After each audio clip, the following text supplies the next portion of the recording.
CannaGather, sponsored by Kush Bottles. Raise your hand if this is your first time at a CannaGather event. That is awesome. Thank you for coming.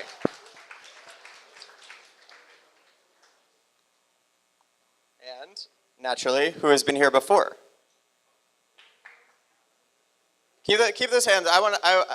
This is a scientific study that's going on right now. In my head. 1, 2, 3. Cool. Well, thank you for your support. Thank you for coming for the first time, whichever bucket you may be in. You may have seen this last time. This is sort of a general makeup of who's in the audience. A lot of folks that are looking to get into the industry. Some folks that already are in the industry. A couple investors, a couple folks on the entrepreneurial side. As you can see, there's also a disclaimer that says that this is not factually accurate. But I think it represents a good approximation of what there is. We actually have 2 licensed hemp growers, as we'll talk about. So we need to update this. But this is sort of a general sense of who the folks in the audience are. So as you'll see, we have quite a few sponsors coming up that also help make this night happen. If you're interested in becoming a sponsor, definitely email me, josh@cannagather.com. So our premier sponsor tonight, Kush Bottles. You'll hear from Nick at length. Thank you very much, Nick. Round of applause before we get started. Thank you, Nick. Jenny from Baked at Home. If you haven't gotten your free sample from Jenny, you should. So thank you, Jenny. I don't see you right now, but she's sitting in the front row, so makes sense. Thank you, Jenny.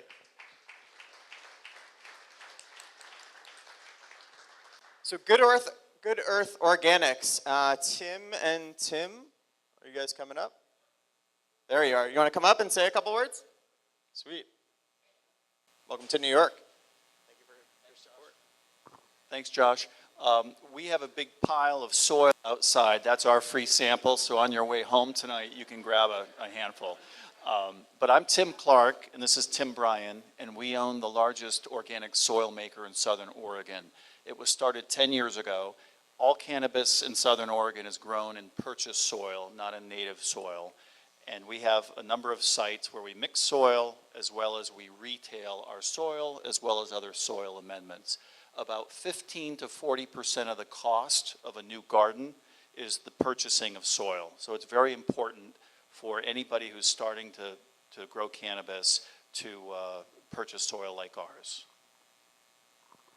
And the important thing about growing cannabis, whether you do it indoors or outdoors, is that every year you have to amend the soil. All that nitrogen and phosphorus and potassium gets used up by the plant every year. So even growers who are growing outside in great Oregon soil continue to use our amendments. And so what we've done, we're very excited about, is we have a series of soil mixing sites that we've built. We've also purchased a series of grow stores that we distribute those products through. And we have used our proprietary knowledge of mixing these amendments from 50 years of cannabis growing in Southern Oregon to produce a series of amendments that we can sell not only in the Pacific Northwest, but around the country as new markets open up for cannabis growing. I'll mention we have employees whose mother, in another case whose father, went to prison for growing cannabis 30 years ago. And there's tremendous know-how from over the past 50 years in our communities in Southern Oregon. We're located about 8 miles north of the California border. And so what we're doing is we're expanding by taking that know-how to other states that have legalized cannabis or are going to legalize cannabis because they don't know how to make the soil that allows cannabis to grow to be 10-foot tall trees. And that's really what happens in Southern Oregon. Pardon? That's some tall buds. That's some tall buds. So with that, I think we've covered it. We are raising capital. So for the 10% of you who are investors, we have been profitable every year. We did over $5 million of revenue last year, which is large for a cannabis-related company. Come see us if you want to join us to help us expand into other states. And lastly, I would like to thank Josh for allowing us to sponsor tonight. Thank you.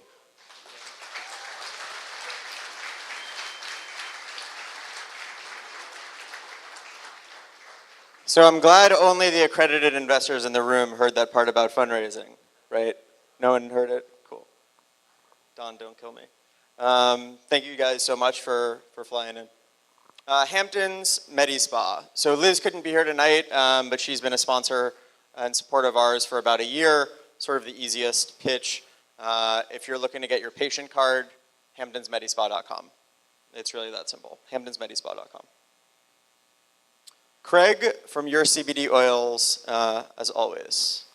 Thank you, sir. Josh, it's great being back home. This is wonderful. I can't thank you enough for doing this.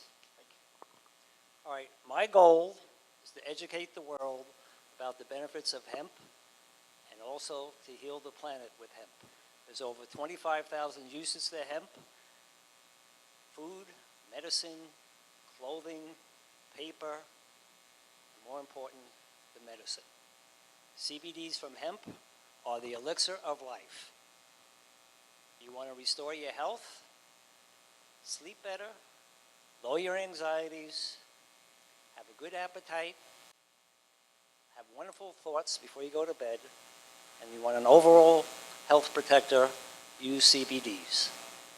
That's all I want to say. So please, if you want to change the world, start using hemp in your lifestyle. Thank you so much. Thank you. As always. Thanks, Greg. BDS Analytics, as many of you know, BDS is the leader in the country in terms of analytics, maybe even in terms of companies in general, in terms of brand and reputation. So if you're a dispensary, a grower, be sure to check out BDS Analytics, and also if you're an investor as well, I think that there's a compelling use case for you. If you want to go to ArcView's website, arcviewgroup.com/research, you can use code CannaGather for 20% off their reports, which are some of the most well-respected reports in the industry. BDSanalytics.com is their website. The Blink Group, thank you to the Blink Group. They're an incubator based in New York, actually, that leverages significant experience. Is Sasha here, actually? Sasha here? No. Leverages their experience in the vape world, and they're basically the world leaders. They might literally be among the world leaders. I think one of the people runs the industry organization. And so they're basically leveraging their experience and their insight into vaping, consumption, distribution into the cannabis industry. So if you're looking to get involved or learn more or bring your company into the accelerator, definitely reach out to the Blink Group. They actually have a stand here as well as part of Ultraflow, which we'll talk about in a second. Tribe Tokes, where is she? There she is. Hello, Deja. Thank you. Hi everyone, I'm Deja from Tribe Tokes, and we make vape and smoking accessories for the next generation of cannabis consumers. And I have some very exciting announcements tonight. First and foremost, CannaGather's own Cannabis with Kimby will be joining the company as the our head of distribution. And Kim and I are already up to all sorts of good things. First, we are launching her CBD beauty line, Cannabis by Kimby. The first product is a Cvd Infuse Eye Cream. As many of you know, CBD helps with inflammation, and that can help with puffiness. And we have those out at our vendor booth, so stop by after. Second, we're launching a CBD-only vape. It's 500 milligrams of pure CBD distillate. So for those of you who your preferred consumption method is vaping and you're interested in CBD, this is a great product. We've gotten great feedback. Definitely check it out. And third, we are hiring sales reps. So if you're looking for a way to get involved in the industry, even if you have a job but want to do something on the side to get more involved, you want to run your own book of business, you could sell our products and work with Kim directly on getting set up. So if you're interested in that, also stop by. I see already. All right, you're in. So join the tribe. All right, and that's all I have for tonight. Thank you so much, Josh.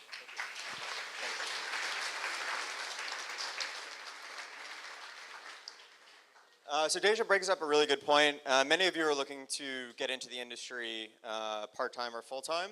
And so if you're looking to do so, definitely send me an email, resume, what you're looking for. We're starting to get more and more folks who are hiring, especially locally. So send me a note, josh@CannaGather.com, and I'll send him to Deja as well. Kaufman and Associates, there he is, Neil. Thank you very much.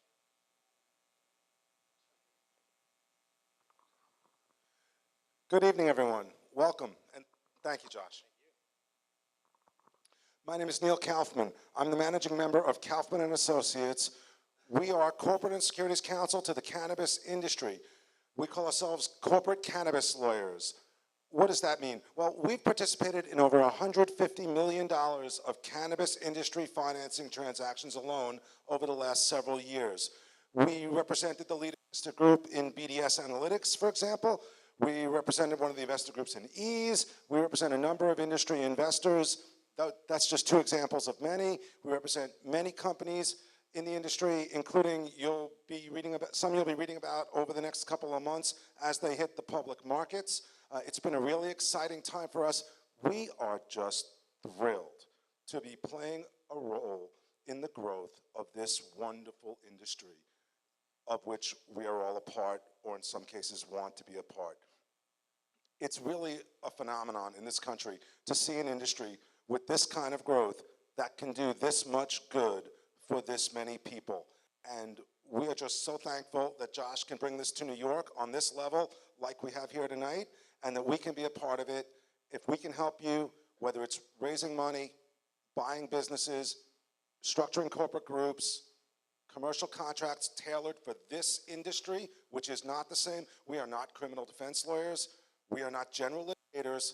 We are corporate and securities lawyers. We help build, structure, and grow companies. And with that, I'm excited to announce CannaGather's IPO.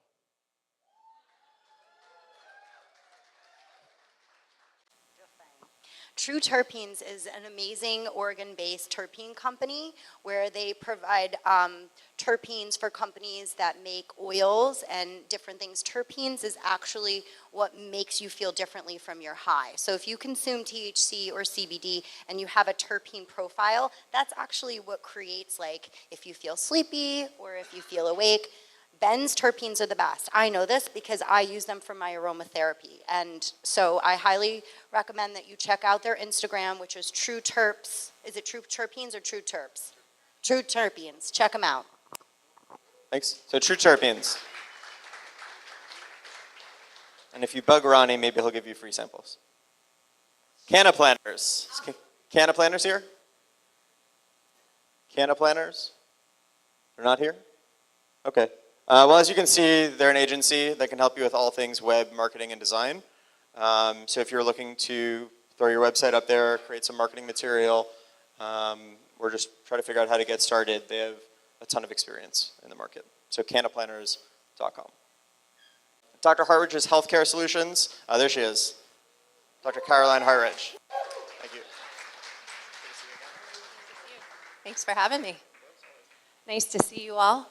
So it's almost been a year since we started. That's CannaGather, yeah. Yeah, and that was when we inked the business. So thank you so much for your support. That's great.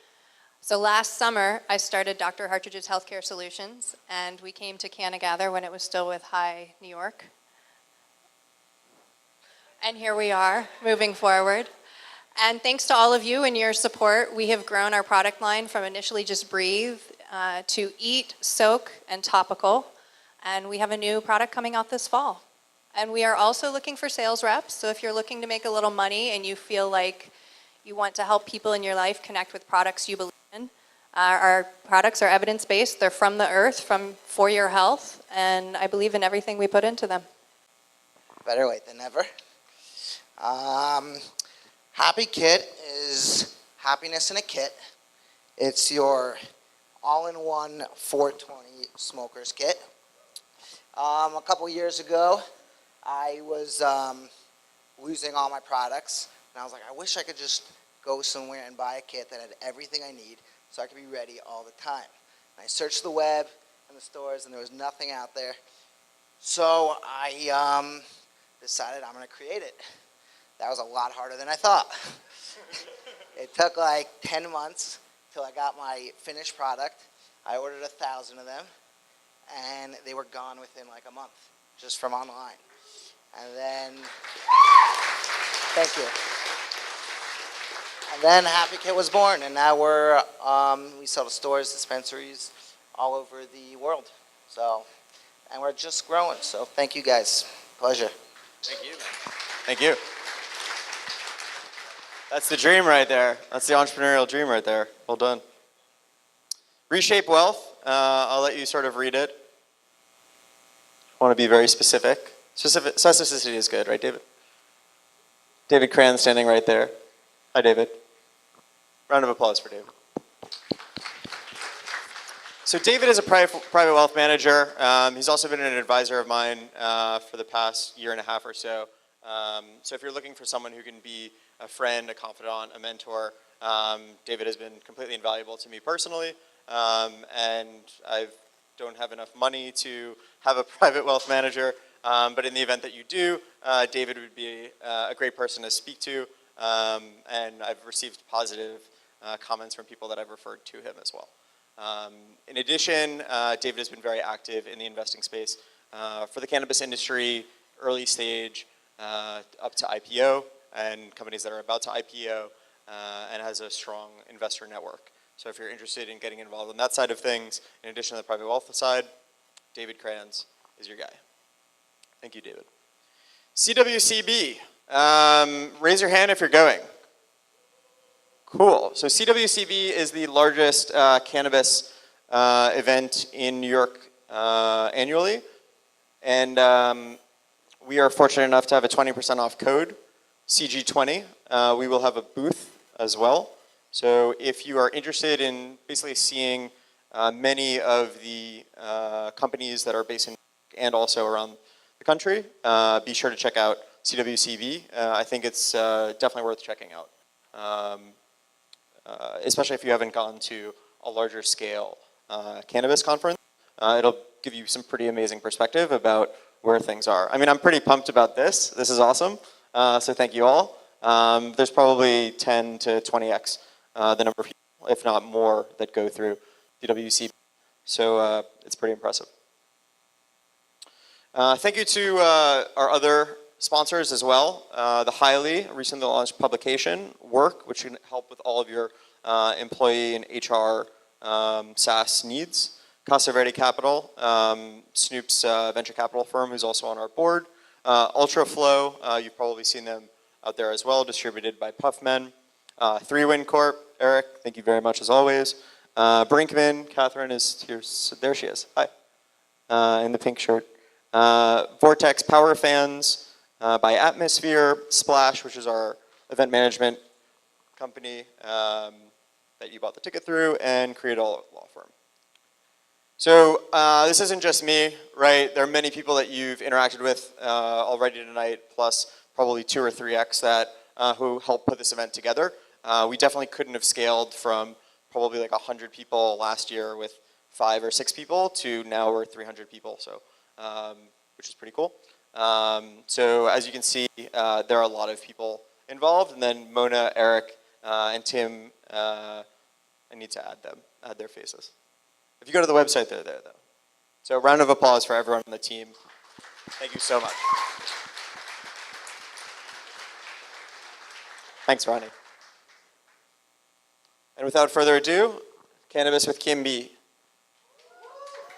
Hey guys, what's up? So I was introducing myself tonight and I was like, hi, I'm Kim B. I'm the VP of CannaGather Community. And the person looked at me and says, well, what does that mean? And I'm like, oh my God, what does it mean? So the community is you all, right? And you guys are here and you're building the community. So my job is to get you guys excited and connected. How many people in here have an idea for a cannabis product? How many of you are investors? Let's get with the fucking program, okay? The whole thing is we're building a community together. Like, of course we love Amazon. It's so easy to click a button and have something arrive at your house the next day. But when it comes to community, we have to support each other. So Dr. Hartridge, Tribe Tokes, so what's some other sponsors? Come on. CBD Oils of Long Island. Kush bottles. Everybody. It's important for us to support our community and be able to buy from each other. Sometimes the price tags look different than on Amazon, but know when you buy something from one of the sponsors here, you're supporting the community. And that's my job, is to educate you on how we can do better and be better as a community. So let's get down to it. Good evening, everyone. Gather round. Welcome to the wild world of weed. I'm your plug for news and events. This is Cannabis with Kim B. De Blasio orders end to public pot smoking arrests in New York City. New York City Mayor Bill de Blasio recently told police to stop arresting people for smoking pot in public. The move is a huge step in giving many New Yorkers the rights that white people have had for quite some time. Hashtag, it's about damn time. Don't start smoking yet, though. So let me explain. There is a difference between legalization and decriminalization. So decriminalization means they won't arrest you, but be mindful of who you're around and what you're doing. We don't need our children to be around marijuana smoke. We just don't. It's part of what it is. So you can't get arrested, but you could get in trouble. They will give you a summons, they'll give you a fine. So let's do better and be better and make sure that the mayor doesn't want to go back on and regret that. So we have to do better with that. Anyway, speaking about damn time, the U.S. House Appropriations Committee passed language to limit the Department of Justice's ability to go after states with medical marijuana programs. The decision surely upset Attorney Jeff Sessions, Attorney General, which definitely makes everybody in this room super happy. Hashtag, everybody hates Jeff. Anyone ever heard of Florida Man? Well, let's talk about this Florida ban. A Florida circuit judge found Florida's ban on smoking medical marijuana to be unconstitutional and against the voters' wishes. The ruling is expected to be appealed because Lord knows Florida doesn't have a pill popping problem or anything. Hashtag pot smoking grannies. In more New York news, New York lawmakers are considering legislation that would allow veterinarians to recommend medical marijuana to pets. The bill would give pet owners more treatment options while allowing their dogs to take a good look at themselves and see if they really are a good boy. MMJ for my DOG. CB Dizzle. It's just a shameless plug for my new CBD boutique online website that I think you guys should all check out. California's first cannabis beer company was recently told to stop production by lawmakers. San Francisco's Black Hammer Brewing ceased production because CBD is considered a non-standard beer ingredient. Like a Bud Light Limerita is totally safe and fine. Sure. Hashtag, that's some CBD BS. Anyway, guys, thank you so much. And remember, we can do better as a community. We are here building together. Purchase your products, not just from Amazon, but from the people that really give a shit about building a better today through cannabis. Thanks, guys.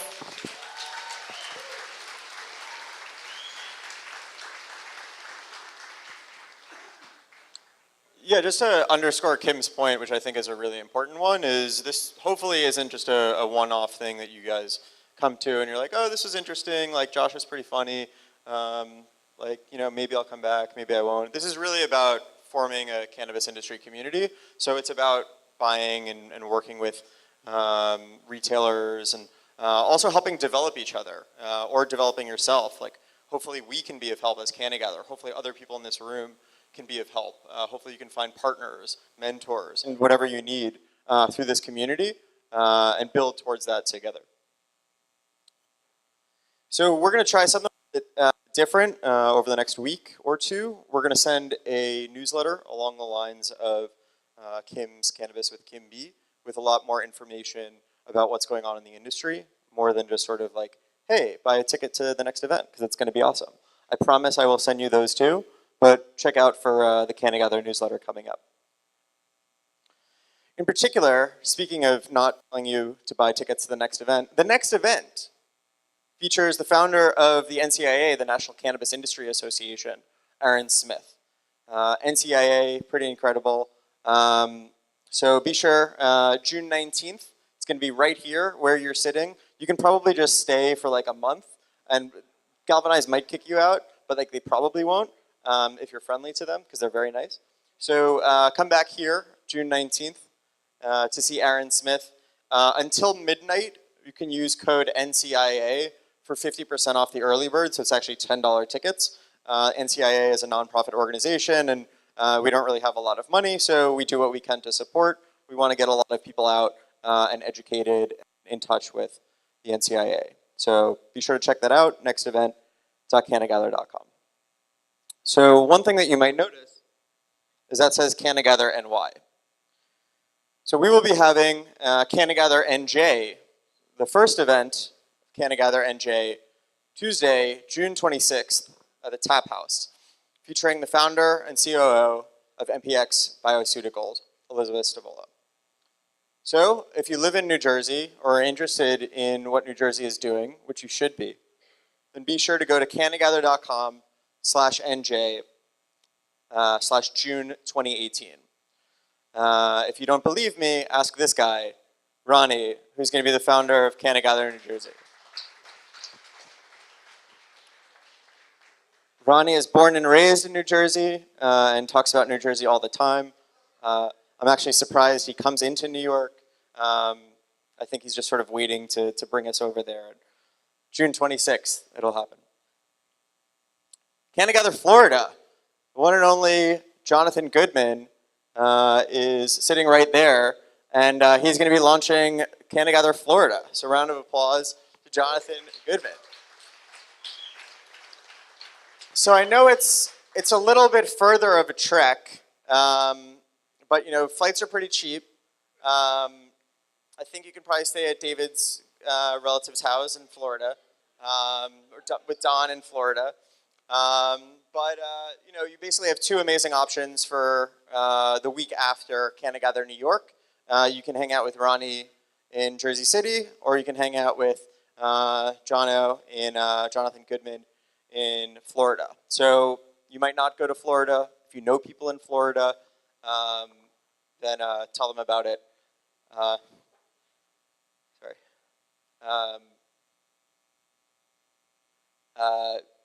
CannaGather.com/FL/June 2018. And without further ado, I'd like to introduce our first speaker, Jenny Argie from Baked at Home. Thank you for coming up. Thank you so much. Good evening, everyone. Thanks, Josh, for having me. Does this work? Cool. I can hear it. So, who are you? I'm Jenny from the block. So, I'm Jenny from Brooklyn, and about 2-3 years ago, I was diagnosed with cancer. And during my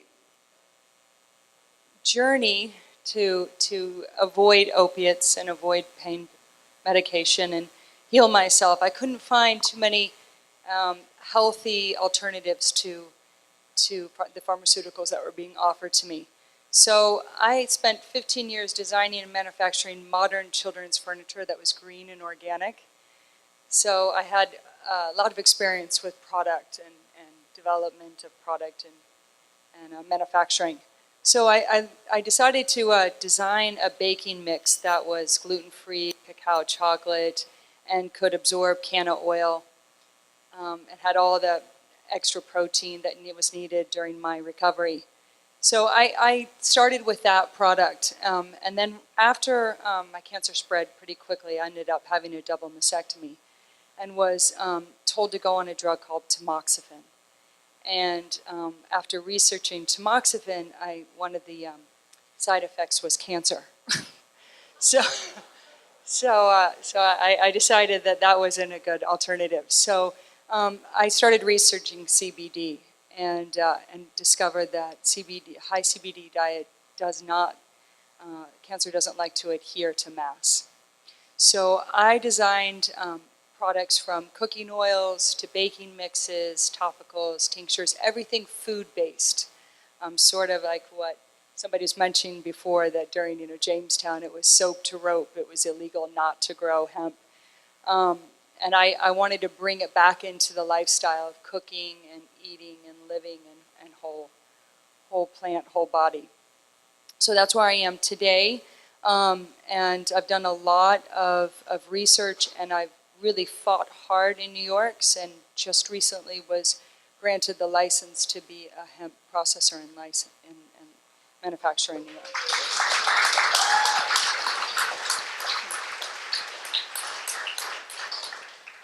So I found this out less than an hour ago. So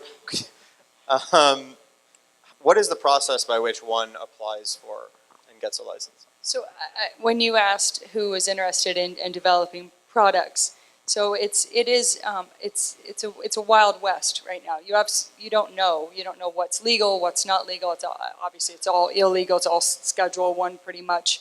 But I just knocked on every single door, and I would get things like, well, I don't know, why don't you just call your agriculture department? And I, okay, well, I'll call the agriculture department. And so I would do things like that, and then they would say, well, I'm glad you knocked on the door, so here's an application. So I think that's what I did. I just applied to be a processor in New York and a refiner. And every step of the way is research. I mean, just absolutely diving in and researching it. And I applied for it, and I was an established company, so I was granted the right to set up processing, refining and processing. And now I need to reach out to the farmers that are in the audience right now. Any farmers in the audience? Couple farmers? We got a couple farmers here. Cool. You guys should definitely chat. So what do you see on the horizon for now that you have the license? What comes next? So I mean, I think we all love the world of CBD, but we love the whole plant.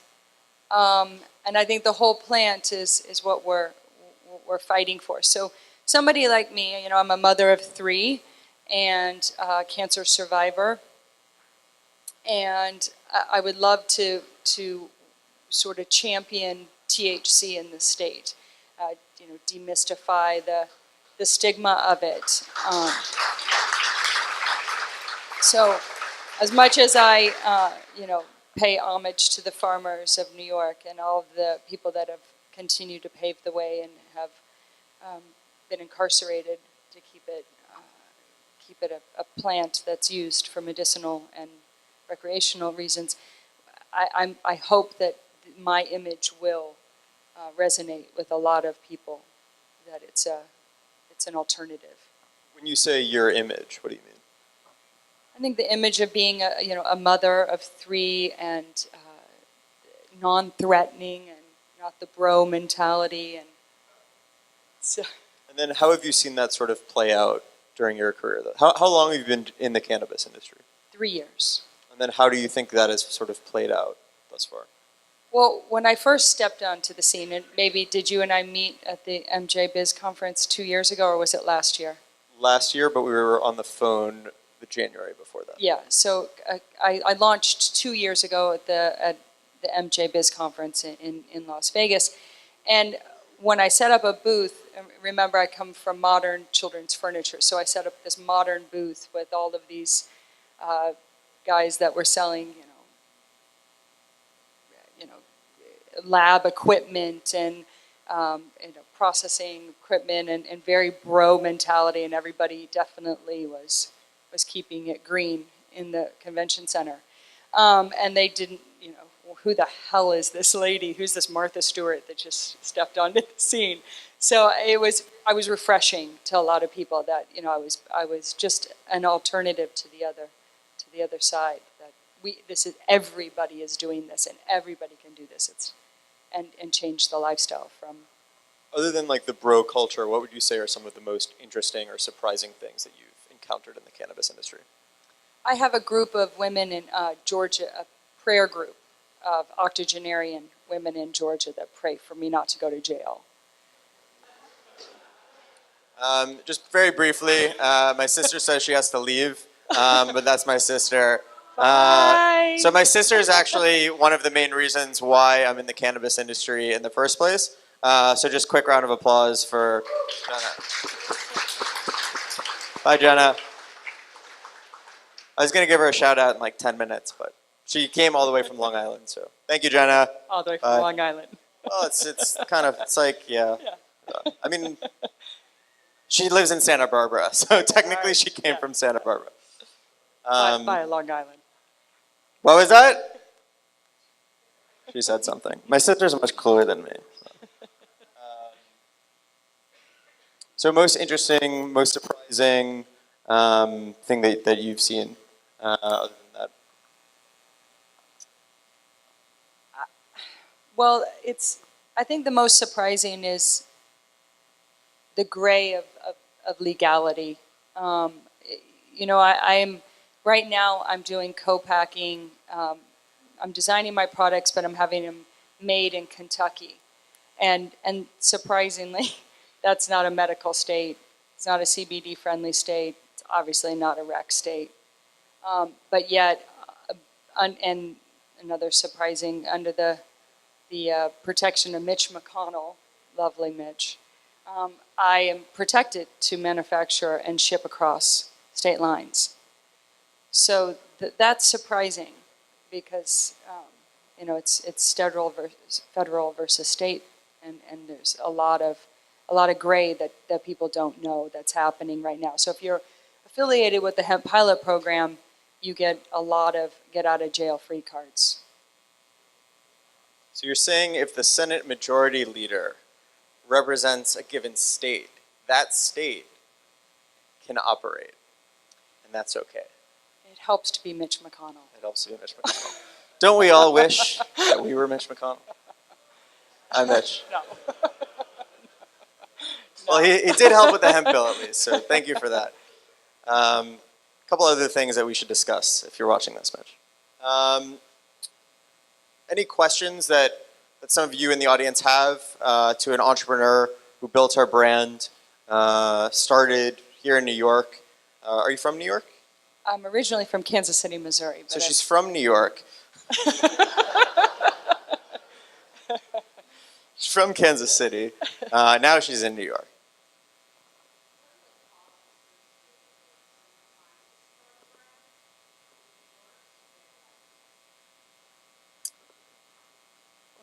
Which kind of license? A grow license or a manufacturing license? They aren't offering licenses currently anymore, and there was no cost associated if you were not a grow. I mean, it was a small monetary, right, $100 or something like that. But there's, I don't think they're currently doing it right now that they're offering any more licenses. So I'm not exactly sure, but you can set up manufacturing without a license. But for the baked at home products, you didn't need a license, right? The existing baked at home products, Right, like the so- mixes, just to start. Are you referring to like something that touches the plant or doesn't touch the plant? Okay, got it.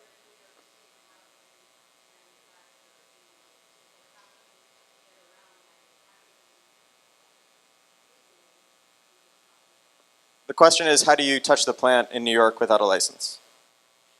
You're not supposed to. Yeah, you probably shouldn't do that. Okay. Any questions from this side? Right there?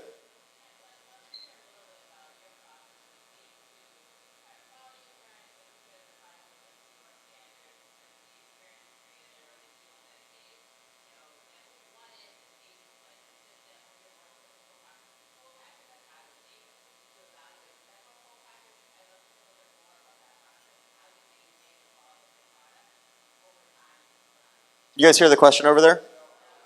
So basically the question was around quality assurance and evaluation of potential partners, in this case, the co-packer. It's an excellent question. I definitely did a lot of research with different co-packers from California to Kentucky. I'm whole plant, meaning I'm full spectrum 0.3 THC. Not that I think there's anything different between the extraction from from industrial hemp to whole plant.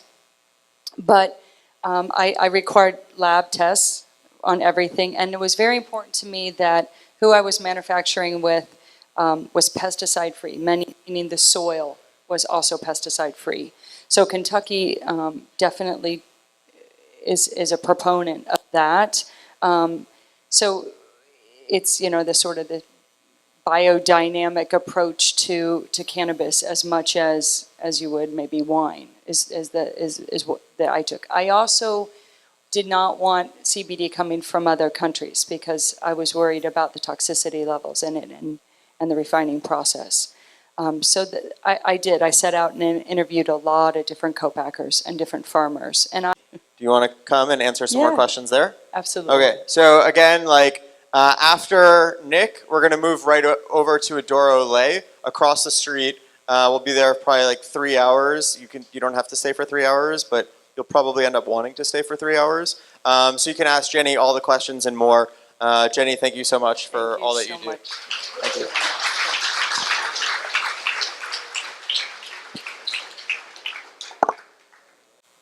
Nick, thank you so much. Appreciate it. It's all yours. All right. So, how's it feel to be in New York? Land of opportunity. I brought the good weather. You did, So, yeah, thank you. It feels great. So, if you look up Kush bottles, you'll see a pretty big number, which is your market cap. Do you know offhand what that market cap is, approximately? Somewhere around 369.4 million, give or take. So your company is currently worth $369.4 million. Yeah, and again, it looks like a large number, but it's all relative. So you look at some of these other companies out there, especially the ones north of the border, and we get some really big numbers. So it's an indicator of what's happening in this industry, right? This industry is growing so fast, and you know we're right here at the ground zero, really. We're in the second inning, maybe third inning, and the market caps, the valuations in this industry are less about necessarily the fundamentals of that exact business, but more about the opportunity in front of that business. So if you can show a path to taking advantage of that opportunity, then the market should reward you for it, and that's what we're seeing. Well, it sounds like you have a path. So let's go back a few steps. Let's talk about your prehistory with the company. What were you doing before Kush Bottles? And then how did you say, oh, I should go into the cannabis industry? Well, I was like 50% of the audience here. I was an entrepreneur. I was a college basketball player, played all 4 years, hurt my knee, unfortunately ended my career in basketball, but began my career as an entrepreneur. A former high school teammate of mine had started a business in college. It was a moving and storage company. I got involved in that business. We sold it about a year later. We took the proceeds and we used it to start Kush Bottles in 2010. So pretty early. Still didn't know exactly what this industry was going to become. But we saw an opportunity. And as entrepreneurs, you know, when you see an opportunity, you go get it. So we went out there, we started this company, we called it Kush Bottles. And that still haunts us today because people say, oh, I thought you guys only sold bottles. And if you go on kushbottles.com, we have over 2,500 SKUs. We're one of the biggest vape distributors in the country. We just bought the leading hydrocarbon gas and solvent distributor, Summit Innovations. So we've built the business out, but obviously back then in 2010, we had no idea of what we were building. And that idea becomes more clear every year when you're in it. Well, that's awesome. As we were saying before, that's sort of the entrepreneurial dream, is to see an opportunity, seize it, and build upon it. So what was that opportunity that you saw in 2010? Well, we saw a market that was in high demand from a consumer standpoint, and these were medical marijuana patients in specifically Southern California. But nobody was putting themselves out there in terms of these dispensaries. We were seeing storefronts that were collecting $20,000 to $30,000 a day in cash and barely had a sign on their front door, right? They didn't want people to know they were there. So when you see a market like that, you know there's a lot of business being done, but what are the chances that other businesses are actually going to be targeting them as clients, right? So we started a business in a market where the people we were targeting, our customer base, was virtually unsolicited. So it was sort of a white space, or as our CFO calls it, a contestable space, where we could just come in and we didn't have to, argue over who was better, us or your current provider. We were the first person talking to a lot of these business owners, and so it's a lot easier to win business in that scenario. So that's what attracted us to the market. And again, we've been able to replicate that. That's been the most amazing thing about this industry, right? This isn't, it was legalized in, whatever year, and all of a sudden every state started booming, right? This is something that has progressively happened state by state. And I think it's one of the most unique scenarios where a company like Kush Bottles, who was a bootstrap, scrappy company, started in 2010, could start to build out a market in one state. And then in 2014, when Colorado legalized, we have the same opportunity to go and build that business in that state as a first mover. And then again in Washington in late 2014, again in Oregon in 2015, and so on and so forth. So that's really enabled a small business like us to grow into a larger size business, and hopefully, what all of us, I believe, in this cannabis industry want is for this trend to continue, for it to continue to be state by state regulated, and that gives us the opportunity, again, to be in every new state, but we don't have to do it all at once. We don't have to do it overnight. That makes sense. So in terms of that sort of contestable space, so you saw here all these businesses that are sort of hidden in plain sight, that are making tens of thousands of dollars in cash, and you were like, you know what, I want to do packaging. Like, what was the light bulb that was like, that is the opportunity amongst the whole option set? Yeah, great question. So, early on, a lot of people looked at us and they said, why aren't you guys in cannabis? Why aren't you touching the plant? Why aren't you growing marijuana? Now those same people come to us and they're like, you guys are really smart. You guys knew what you were doing.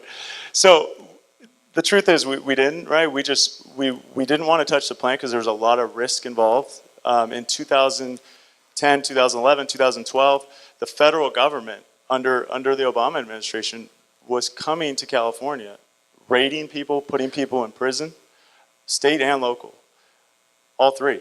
So it was a tough climate for our clients, right? And we, on the ancillary side, were insulated from a lot of that risk.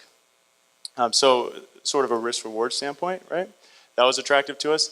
And then the other idea that we liked was that these bottles, this packaging, was involved in every single transaction. So something that was highly reoccurring in revenue.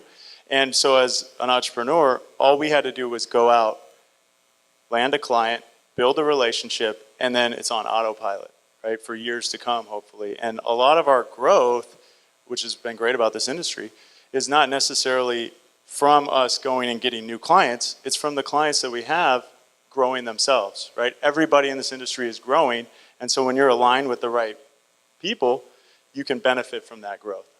That makes a lot of sense. So 2010 you started. 2014 you opened up your first non-California state?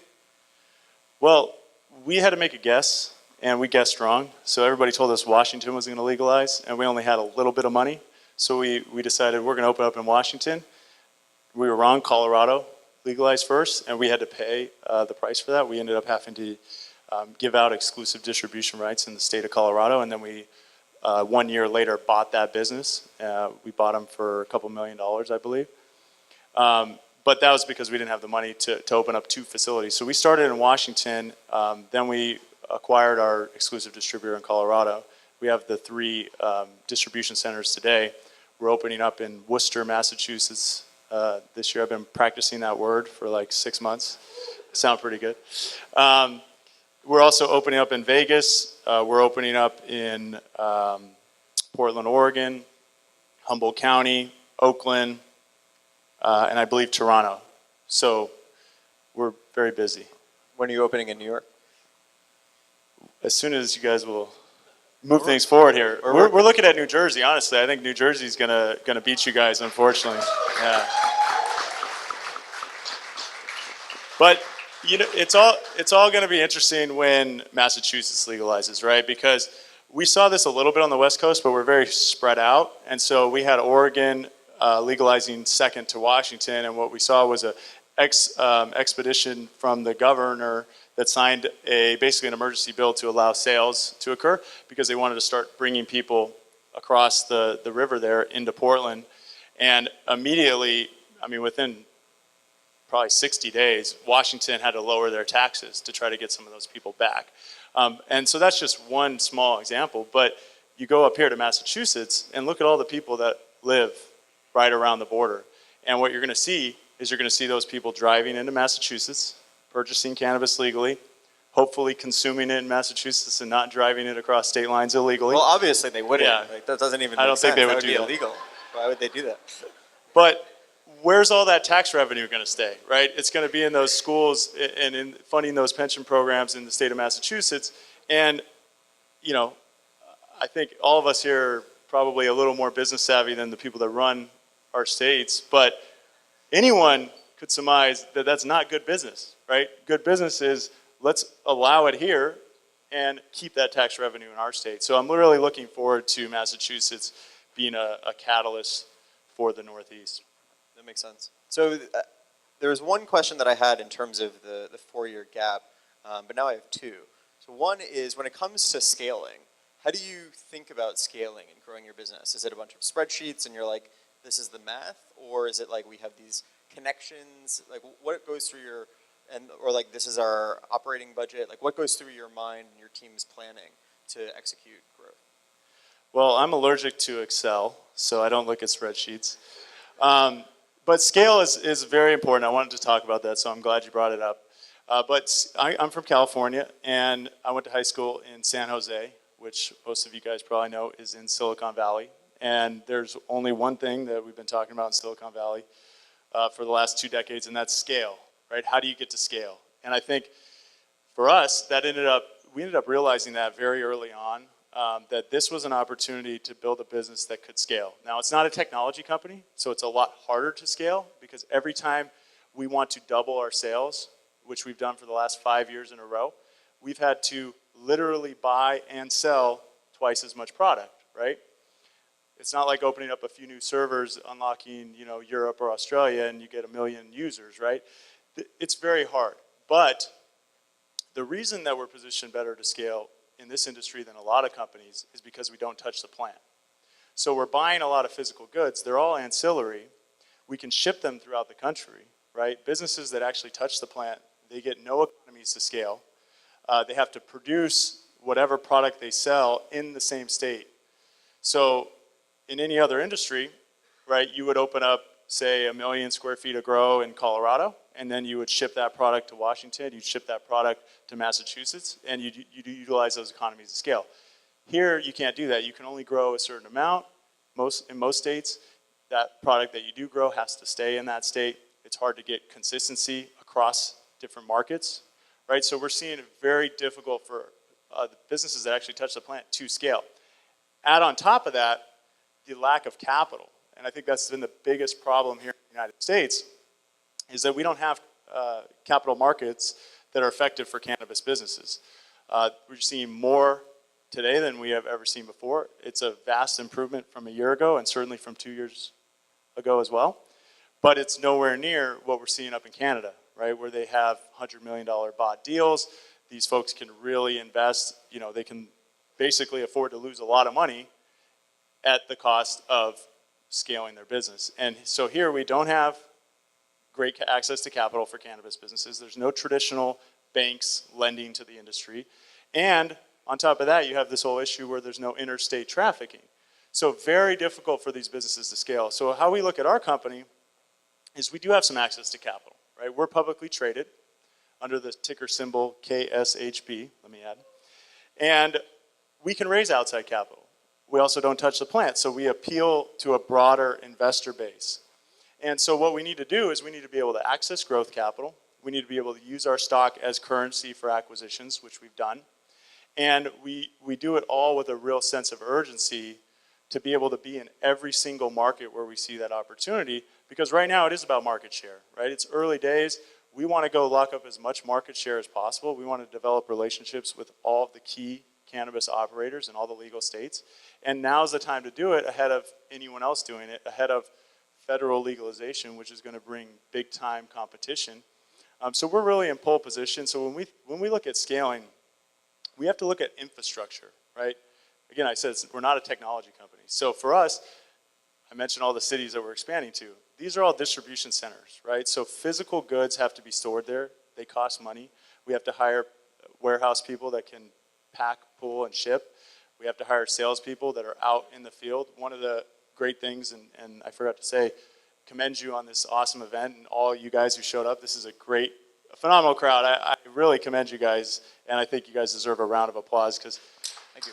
We don't even see crowds this big in California. You know, this is awesome. But you know, it takes face-to-face interaction in this industry because it's so new, and you can't just find, you know, you can't look online and think you know about the cannabis industry or know how to package your product or know what vaporizer is the best for your oil. A lot of this has to happen in person. So we're setting up showrooms, we're setting up salespeople around the country that can actually be in the market, interacting, going to events like this, going to regulatory events, and then being able to have consultative sales conversations with our potential clients. Are you hiring right now?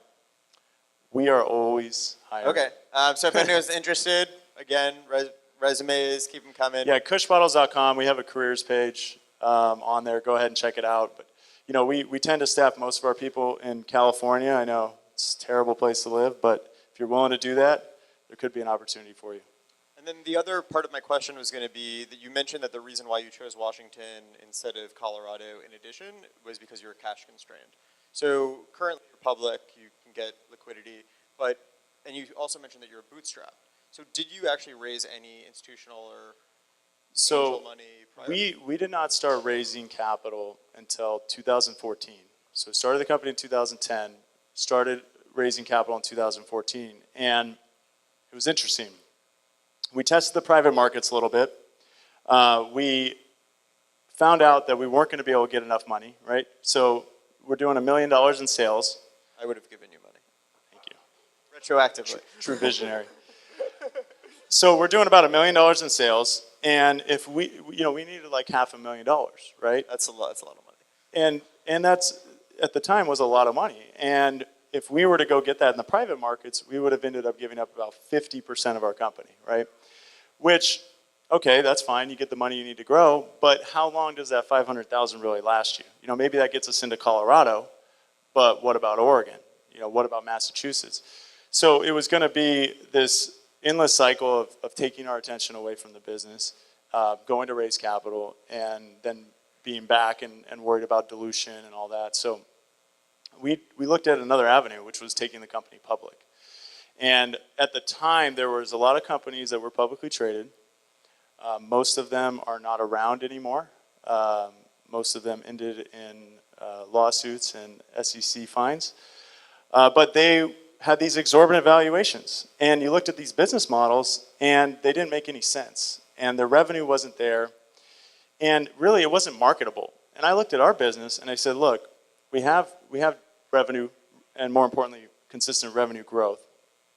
We have a business model that makes sense, right? We're going to go out, we're going to tell the world that this industry that everybody's, you know, so in love with, it's so fast growing, we just sell all the little bottles. So every transaction, we have a little piece of that, right? And that's a model that the average investor, in our opinion, could understand, right, and could get behind. So we set out in 2014 to take the company public. And like I said, we were only doing $1 million in revenues. But the benefit that we've had from that has been tremendous. So we started raising capital in 2014. We raised about $5 million in about 2 years it took us, right? $5 million. But more importantly, we were able to do an acquisition of our exclusive distributor, mostly in stock. So we're not only accessing capital, outside growth capital, but we're also using our stock to make acquisitions, which is better than raising capital because you don't have to raise the money and then give it to someone. You just cut out the middleman, right? So we were able to do that. And then the market started opening up for us more, so we raised a little bit more money. We did another 2 acquisitions about a year ago, May of 2017. And a company we bought was doing about $8 million in sales. We purchased them for $21 million. $1.5 million was cash. meaning 19.5 million was stock. And a lot of people were like, why would they sell you their company for no cash? And the stock they got was at $2.50 a share. And now those same guys are selling their stock at much higher than $2.50. So they basically didn't sell their company for 21 million. They sold it for like 40 million, right? So why would someone take that stock? The only reason is because they saw value in that stock, right? And so we had to be doing things the right way, right? We kept our balance sheet very clean. We were very cautious about the type of capital that we took into the company. We executed on the business, so we were able to produce, like I said, 5 years in a row now of doubling the business in sales. So building that track record, building the right story, doing things the right way, created value for our stock, and we were able to use that value to raise outside capital, but also to make acquisitions. And doing all of that in conjunction, then, of course, if you use the capital correctly, only adds to an increased valuation or market cap, which gives you cheaper access to capital and cheaper currency to do acquisitions. So it's sort of a self-fulfilling prophecy. It's a pretty crazy story. It sort of sounds like because you couldn't raise money, you really had to focus on the business itself. And as a result of doing that, you made your company infinitely more valuable. Exactly. And I feel like that's an important lesson for entrepreneurs is instead of being focused on like, oh, I need to fundraise, I need to speak with all these people, no offense to all the investors, you play an important role. But like ultimately at the end of the day, the thing that's important is can your business deliver and execute and grow and operate efficiently? Exactly. I think that's, you know, the one thing that is yet to really come to this industry, right? I think in the next 3 years, there's going to be sort of a reckoning, right? Where the businesses that have been great at marketing and have told a great story and have garnered, you know, capital or market cap that haven't executed, they're, you know, again, it's going to be corrected, right? And then the folks that have executed, you know, even if they're executing right now slowly behind the scenes, that cream is going to rise to the top.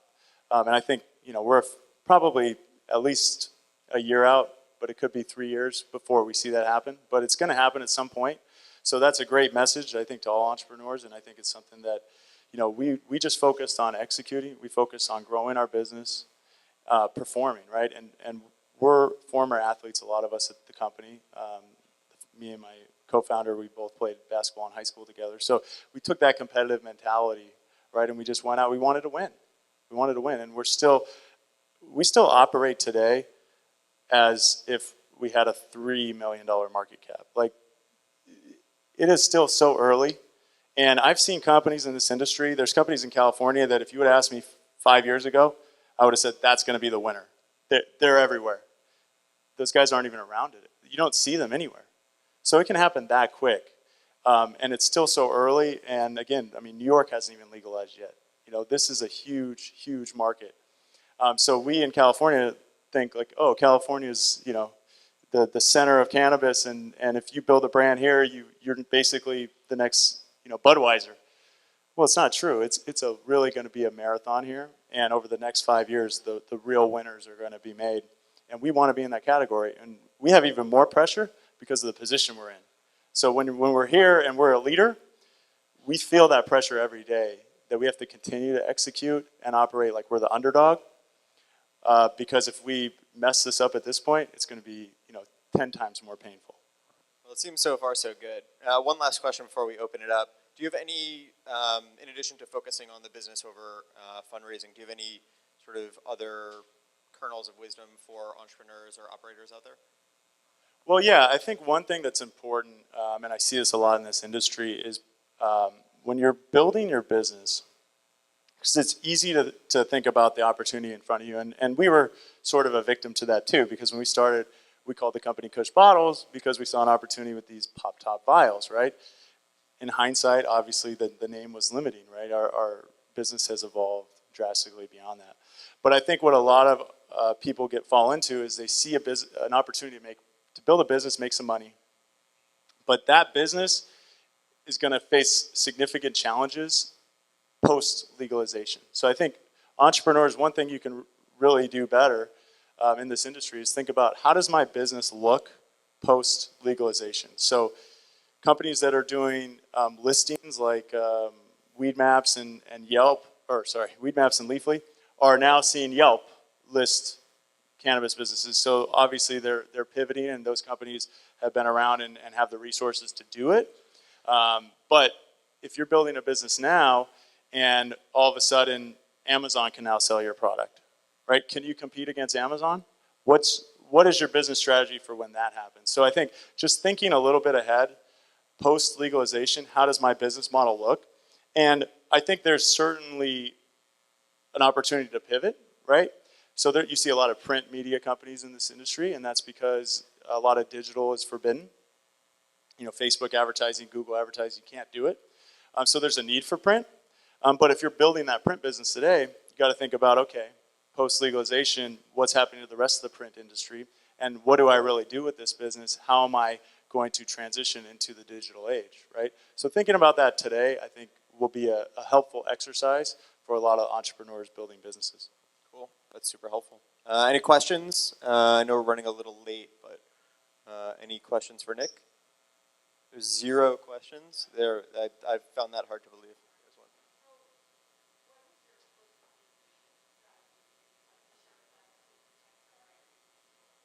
Question is, what is the post-legalization strategy? Yeah, so we've been very focused on being a B2B business. So everything we provide is for cannabis businesses. These are the cultivators, growers, manufacturers, extractors, and in some instances, the retailers, right? So there's not, again, Amazon doesn't sell to our market. We compete against Alibaba, I guess you could say, but we compete on quality, right? And consistency, and that's something Alibaba just can't provide because they're aggregating a lot of vendors onto one platform.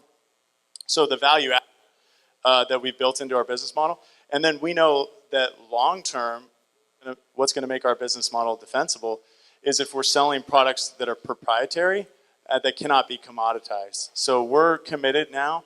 We're actually doing our budget for next year, but we're committed to spending about 1% of our top line revenue in R&D, so that we can actually be developing new products, and all of the products that we're trying to develop are going to be patentable, or in some cases, something that's just trademarked. And as we build out that suite of products, we look at that as being whatever % of revenue, and we have some different goals that we're tracking to. But that's ultimately our long-term defensibility strategy. What are the main products other than the bottles? You got to go to kushbottles.com. You're going to see all kinds of stuff. So we sell on the packaging side. Packaging on a go-forward basis is probably going to be about 35% of our business. Packaging is branded packaging is going to be probably the majority of that. Most people want to brand and differentiate themselves. So we do everything from plastic containers to fit all different shapes and sizes of products, to glass containers, glass jars, a lot of child-resistant products. We do a lot of bags, so the same bags that you would get like a trail mix or granola in if you go to the store. We sell those for cannabis, and we also sell them in child-resistant forms as well for the states that do require them, and they're fully customizable and brandable. So again, we have a ton of different packaging SKUs, and then we sell a lot of vape products. So go-forward basis, vape sales will probably be about 45% of our business. Because they're more expensive, right? Even though we're selling fewer, they make up more of a revenue number. And we sell cartridges, batteries, and again, all of these are customizable and brandable. And then we just recently acquired a company called Summit Innovations, and an interesting story for you entrepreneurs out there. Summit was founded in May of 2017. And we just bought them for $9.6 million. 3.2 million was cash, 6.4 million was stock, and they have the ability to earn an additional 6.4 million if they hit their revenue number for a 1-year period post-transaction. So they built a great business, built it very quickly, but again, saw an opportunity, saw a need in the market to solve a real problem, and that was the access for extractors to their solvents. So every extraction lab needs to use a solvent to extract the cannabis product. Either it's CO2 or it's butane, hydrogen, ethanol. So all of those items, they're all hazmat for the most part. And so the supply chain is much more difficult, right?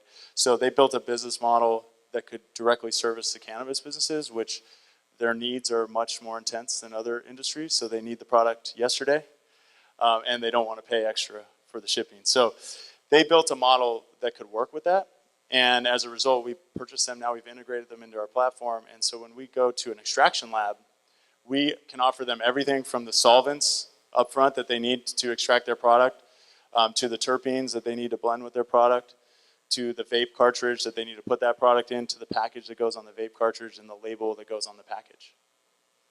Cool. So let's do one more question before we head over to Adorole, right there.